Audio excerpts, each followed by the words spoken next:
हमारी पार्टी का पहले से स्टैंड है कि हम चाहते हैं कि देश से धीमे धीमे क्रमशः जातिगत आरक्षण धीमे धीमे समाप्त हो और उसकी जगह वो आर्थिक आधार पर आए और आरक्षण का लाभ जिनको एक बार मिले इस परिवार को, उनकी बजाय जिन परिवारों को नहीं मिला है वहां पहुंचे। उस पर अपील हुआ, तो अब आपको मैं ये अपील कर रहा हूं, यही 5 बातें आपको राजस्थान में घर घर जाकर अपने लोगों द्वारा बुलवानी है कि 2019 तक कुछ नहीं छोड़ेगा वो। देखो, एक आदमी आकर जातिवाद की रीत डाल गया था हमारे देश में आंदोलन के नाम पर, रिजर्वेशन के आंदोलन के नाम पर। उससे पहले झगड़ा नहीं था। हमारे गांव में ब्राह्मण बहुल गांव है, हमारे गांव में सफाई का काम करने वाली जो हमारे यहां आती थी, वो मेरी दादी के साथ शादी होकर आई थी, उनकी लक्ष्मी अम्मा कहते थे उन्हें।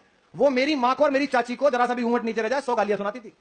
और मेरी दादी दादा से शिकायत करती थी, लक्ष्मी आई थी, इस बहू ने घूंघट ठीक नहीं कर रखा था, 100 गाली देके गई है, और कोई प्रॉब्लम नहीं होती थी। आज गांव में कहकर दिखा दो आप, आज गांव में जातियों में एक दूसरे पर टिप्पणी करके दिखा दो तो खून हो जाएगा। वो आदमी पूरा, वो आंदोलन पूरा हमारा जातीय ढांचा तोड़कर चला गया। मुझे इस बात की प्रॉब्लम नहीं है कि 19 में कौन जीतेगा, मुझे इस बात की प्रॉब्लम है इस समय देश में जो सत्ता है वो देश का धार्मिक ढांचा ऐसा टूट जाएगी जो 1000 साल नहीं प्रिपेयर हो पाएगा, जो हमने हजारों सालों में बनाया है। अब वो मैंने यहाँ 2 अक्टूबर को एक भाषण दिया था। उस भाषण में मैंने ये कहा था कि जब मैं छोटा था मेरे गांव में 1970 में मैं पैदा हुआ, जातिवाद नहीं था, सब बराबर थे। हमारे यहाँ जो सफाई कर्मचारी आती थी, जिनकी शादी उसी वर्ष हुई थी जिस वर्ष मेरी दादी की हुई थी, दोनों सहेलियाँ थी बहुत अच्छी, क्योंकि एक ही साल में दोनों शादी होकर गाँव में आई थी। वो हमारे घर में बहुओं को, बच्चों को खूब डांटती थी और हम उन्हें भी दादी कह के पैरों पड़ों प्रणाम करते थे। लेकिन 1990 के दशक में मैंने कहा कि एक व्यक्ति ने आरक्षण के नाम पर एक आंदोलन चलाया और इस समाज को गहरे जातियों में बांटने की कोशिश की। निश्चित बात है कि 1990 में मंडल कमीशन का आंदोलन हुआ था और उस समय वीपी सिंह जी के प्रधानमंत्री होने की अगुवाई में इस देश में जातिवाद के गहरे बीज बोने की कोशिश की गई, जिससे भारतीय समाज व्यथित था, आज भी। लेकिन 26 तारीख को जब मैंने पार्टी के मंच से ये बोला कि पार्टी को बैक टू बेसिक पर लौटाने के लिए मैं कार्यकर्ताओं से मिलूंगा, मैं संवाद करूंगा, तो वही कोटरी जो चाहती थी कि एक एक करके लोगों की राजनीतिक हत्या कर दी जाए, निपटा दिए जाए, वही। अरविंद केजरीवाल आपको मनाने आते हैं, कहते हैं कि आ जाओ विश्वास दोस्त हो तुम हमारे और उप मुख्यमंत्री बन जाओ, तो मान जाएंगे कुमार विश्वास? एक तो होता है कि पता ना होना आपके बारे में ना, और एक बात होता है कन्फर्म होना। तो कन्फर्म यह है कि भारतीय राजनीति में कई प्रकार के रोग हैं। जैसे भारतीय जनता पार्टी है, वो मधुमेह है, आप मेहनत कराइए, दौड़ाइए उन्हें, ये ठीक स्वस्थ काम करेंगे। होता है ना, आपको शुगर हो गई तो दौड़िए, भागिए, पसीना बहाइए, काम है ना, ठीक हो गया।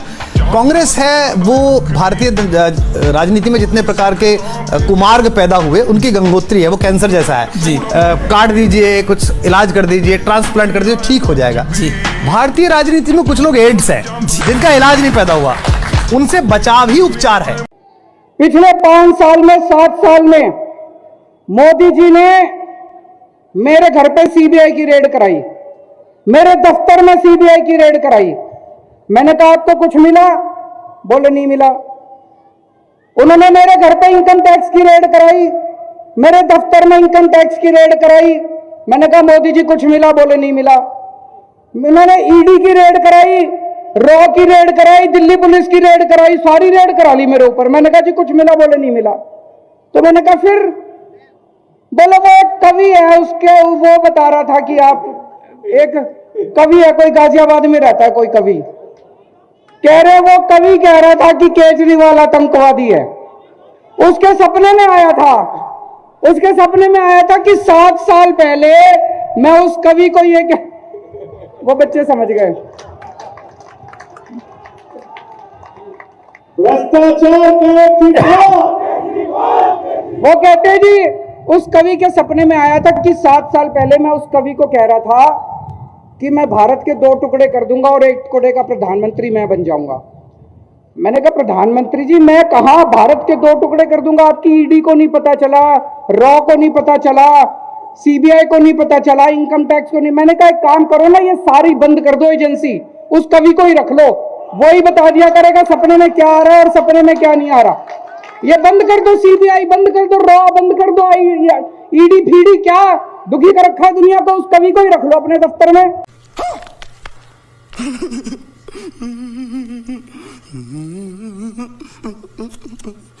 हमको मारो, हमको जिंदा मत छोड़ो सालो। हम कोई मंदिर का घंटा है कि कोई भी आके बजा जाता है।